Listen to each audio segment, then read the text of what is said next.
Well, today it was another chilly day across the UP as we saw temperatures that were mostly around the 50s, and we saw a decent amount of clouds and a few rain showers beginning to develop. They should be on the light side and really will begin to dissipate as we head into the overnight as this disturbance to our south pushes on to the east. Skies will begin to clear after that as well, and that will mean some very chilly temperatures for our overnight lows, and that will mean things could be a little frosty for us, but we'll talk about that in a few minutes. 55 degrees for our current temperature, mostly cloudy here in Marquette. Northeast winds at 8 miles per hour. And checking out temperatures across the entire region, 55 for us in Marquette. Off to the west, temperatures right around the same values, 55 in Altonagon, 56 in Ironwood, more of the upper 50s into Crystal Falls, 57 also in Florence. And for us off to the east, well, more of those middle 50s, actually 60s down a little farther south here into Escanaba at 61 degrees and 55 in Ishpeming. Winds on the lighter side for most of us around 10 miles per hour, 8 here into Marquette, 10 a little farther south in Escanaba, but breezy here for us in Houghton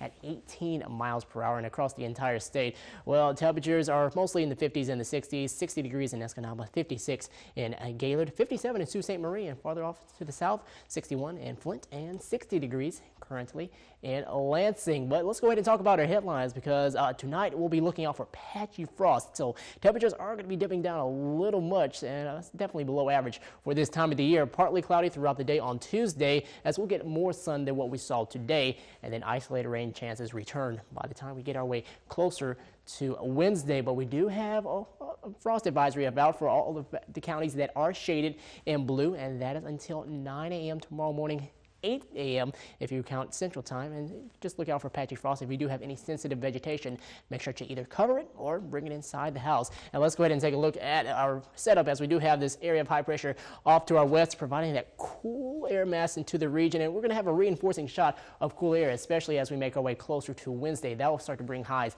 back down into the 50s after a slightly warmer today or warmer day on tomorrow. But expecting it to be mostly clear for us as we go throughout the day on Tuesday. And as we go ahead and take a look at our FutureCast model, tonight will be a chilly one for us, but then that fades away tomorrow, allowing temperatures really to warm up in front of this next colder front, reinforcing shot of cooler air. Not really much rain to deal with, but that will start to come through by tomorrow night and going into Wednesday. And once that pushes through, we'll be expecting temperatures to take a little farther dip, a little farther south, and that will mean more of that colder air in place. For tonight, though, we'll be at 36 degrees clear and cold. Expecting winds to be light for Tuesday. West-southwest winds between 10 to 15 miles per hour will help highs make their way back into the 60s. 64 in Crystal Falls, 61 in Lawrence, 63 in Altonagon, and more of the 60s in Munising and in Manistee.